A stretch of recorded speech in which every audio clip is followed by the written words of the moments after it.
gözümüzün nuri ve başımızın tacı Muhammed Mustafa sallallahu aleyhi ve baraka ve sellemin mübarek 55-nji ýaşynda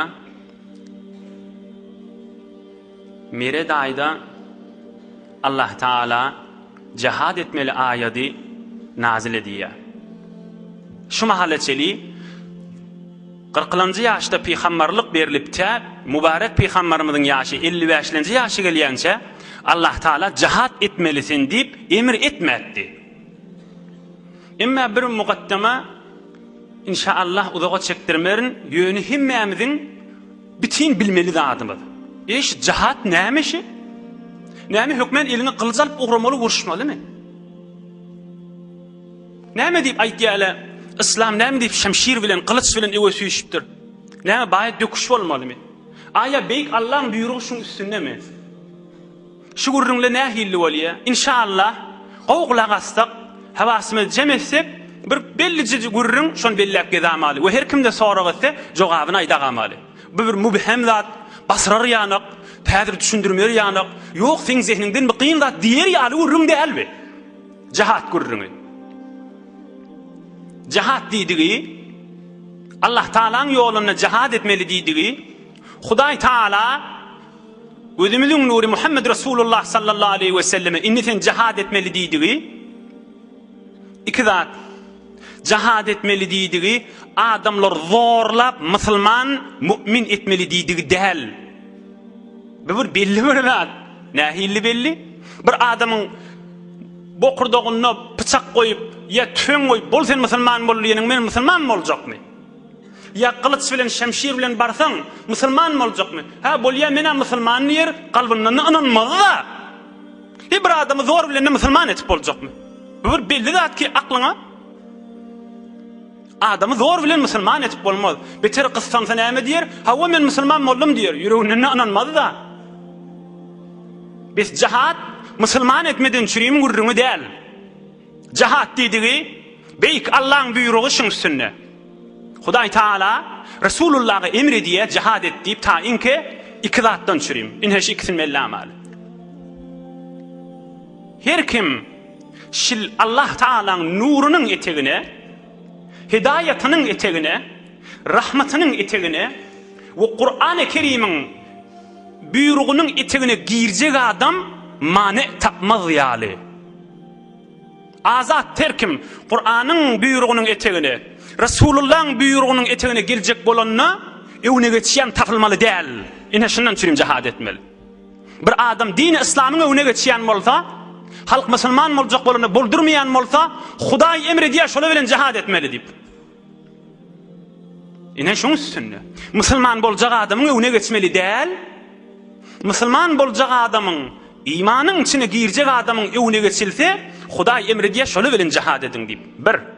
İkilenjisi, musulmanlar azdyryp, musulmanlar imandan çykarjak millet bolsa, şola bilen cihad etmeli diýär. Ta inki musulmanlary, mümin imanly bendeleri imandan azdyrmar ýaly. Inheş iki zat.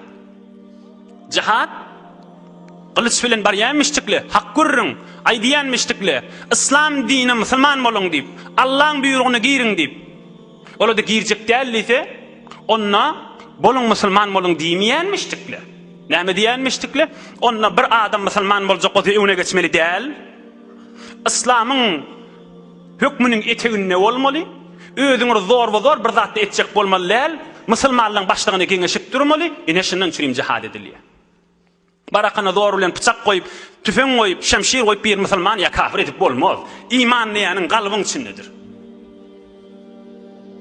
Inhe cihadyň gurruny şuň üstünde. Hulasa Hudaý Taala Peýgamberimiz 55-nji ýaşa gelenni Şaban aýda aýa iberýär. Auzu billahi mineşşeytanirracim. وَقَاتِلُوهُمْ حَتَّى لَا تَكُونَ فِتْنَةٌ وَيَكُونَ الدِّينُ لِلَّهِ فَإِنِ انْتَهَوْا فَلَا عُدْوَانَ إِلَّا عَلَى الظَّالِمِينَ. İnheş cihat ayası şi, manasyny gör. Ey Muhammed Mustafa, ey musulmanlar, kafirler bilen ölüşün, te Hudaýyň dini ýeriň ýüzünde açyk bolup dursun, Ve hüküm fakat beyik Allah'ın kolsun. Suriye Bakara 193. ayet. 2. parada 193. ayet. Ine cihat şondan çürüyüm. Hüküm fakat Allah'ın kolmadan çürüyüm cihat. Hulasa bila bir cihattan çürüyüm bir mukaddeme ve hemmemize açık bolur yani. Dinin evine geçen tafılmalı değil, şundan çürüyüm cihat. Ve her kim dine girecek bolsa mani bolmalı değil. Ve her kimde Müslüman bolonna şon azriyan bolmalı değil. Şikrattan çürüyüm cihat. Ohum Peygamberimizin bir aydan mübarek sözü ve sahih hadis. Men mata ve lem yagzu ve lem yuhaddis bihi nefsehu mata ala şu'betin minen nifaq. Hadisun sahih ravahu'l İmam Müslim babul imara. Peygamberimiz aydıptır. Ey Müslüman, ey cavan dost, ey yaşlı, Resulullah bizden çürüyüm aydıptır. Haysi bir Müslüman adam dünyadan geçti ve ömrünü bir gedek cihad etmedik bolsa ve cihad etmedik kan ama iyidi var. Bir adam dünyadan geçti ve ömrünü bir gedek cihad etmedik bolsa ve lem yuhaddis bihi nefsehu öz içinden öz keplep bir cihad etsem men bir dinin öve gitmegine sebep bolsam da dinin evine geçenleri ayırsam da bir adam Müslüman bolacak bolsa rahat bolacakmadan süreyim men bir dinin yolunu açık koysam da deyip de öz içinden hatta şonu da keplemese şol adamın bir yüreğine imanı ecizlik bir kafirlik yoş açık şon yüreğine badır şol adamın deyiptir.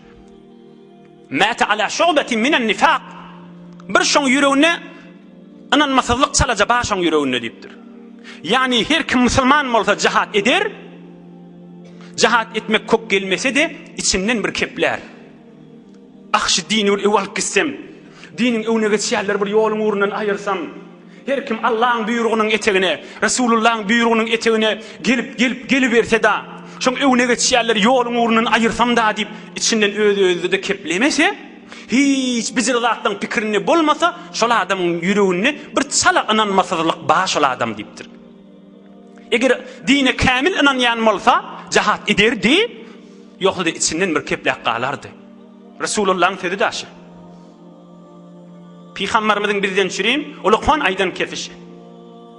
To hemi guyi mera dil niz hast, dil farazi arş başat ney be past.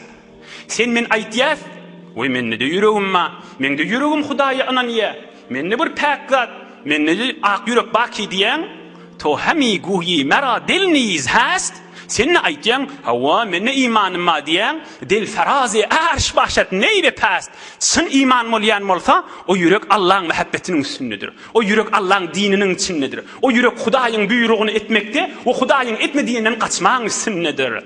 To hemi guyi mera dil niz hast dil farazi arş başat ney be past. Sen imanlı yürek ol kafirin bernamalarını gözlep, kafirin gülüp duran yerini gülüp, kafirin ağlap duran yerini ağlap durmaz. Sen Müslüman adam, men de yüreğimde iman var ahim diyen adam, kafirin bir haram beceren zadına gününü güymep geçirmez. Bir vaxtda gürründen ne çıkıp barayan, yönü bir asasi bilmeli zatlamır, cihadın gürrünü. Bir vaxtda bir Müslümanlı bir kafir yurda cihad etmeyeni barayanla, mümin Müslüman bolun, bolmasadığınızda İslam'ın hükmünün eteğine olun deyip, böyle de heyvuri kavi artışmıştık. Oham Mesihile, kafirla, özlerinin ulamalarına geniştirli. Ey cavan dost! Ey Müslüman! Kafirla özlerinin ulamalarına geniştirli. Bir Müslümanlığın mücahitleri, bir dayavlı baran yerini Müslüman etip bariye. Bunun yol yok bir evine geçmeyene deyiptirli. Mesihi alimlerine ama deyiptir kafirlığın bilimlileri. Bir yolu var deyiptir. Müslümanlığa dehret kılar deyiptir. Olar verin. Müslümanlığa dehret kılyan millettir deyiptir. Şol kafir alim adam. Ol akarsuva, ya şu derya olsa, akarsu olsa, vaqt şuna dehret kılmana baryanirli deyiptir. Şol ertiş, şol Müslüman leşker, dehret kılmana baryanir deyiptir. Şonna dehret kılyan vaqtlarına, özlüğünün qıydılığını, uzinaralığını, yalan atışa suğun içinde oynaştırın deyiptir. Qyýdlaňyza we denanlaňyza tapşyryň, şu suwa baryp ýalaňaç oýnaşdyrlar diýipdir. Meselen habarlary ýokmuşdy. Oňam şol musulman ferwazla, musulman ertişliki jihad etmäne barýaly. Eger şol qyýdlary denanlary gözleşip ýa gülüşipdi güýmen asala, onu mutmain bolan tarafy basýaňyz diýipdir. Emma eger oňa dagda güýmenmäni, Kudreti imanlarına dayanıp da görmeyen yanak bolup, güya şehvetlerde yok yanak bolup da imanlarına yapışıp da dehretler bilen boluverse, onu günüňde agla berin diýipdir. Onu günüňde agla berin diýipdir. Ohan bila tamam özleriniň gyzlaryny, zenanlaryny musulmanlaryň dehret kılyan yerlerine gaşyn ibertdirler. Bir däne mümin musulman jihad ediyen gözüniň kıyagy bilen gözden ak diýär şonu. Gözünün kıyağı bilen gözlerini akdiýar aşa. Ondan şirin barıp İspaniýaň aňyrtyna gaşyn dini İslam eltmendirlimi?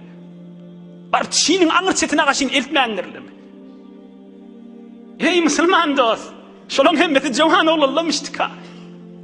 Sen men ýaşymda oglallamışdyk. Diýen güllernemişdik. Hiç tat ewlerini de düşenak, fakat imanlar saklawati.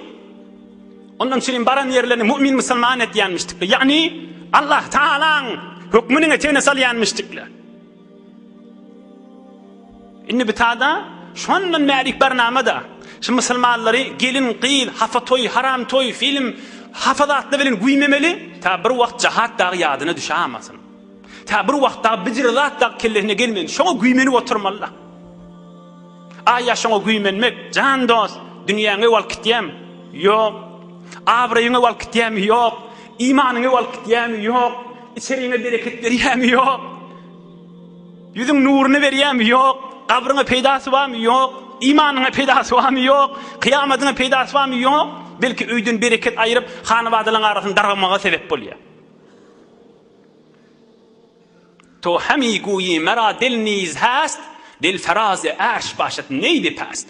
Dellip şolara aýtmaly. Ýanky musulman jihad etýärler we suwun maşyna dehret kılmana baranda olar gözlemäni, imanlaryna gaýym bolup dehret kılıp da namaz okyp da ey bar Hudaýa arkamyz bol bismillah diýip de oguraýanmyşdyklar. Elbetde jihad we şo ýolda giden adamlar halis şehit we şolar jenneti barandan soňramda Allahdan dilejekler diýär. Hudaýa bir dünýä iýer bizi öldürýeli şehit bolup, yeni dirileli, yeni öldürüleli, yeni dirileli, yeni öldürüleli. Ey bar Hudaýa diýip dilejekler. Emma Allah Taala hükm etjek, yo men dünýeden geçenden fanam gaýta iýermeýän, jennetde boluberiň diýjek.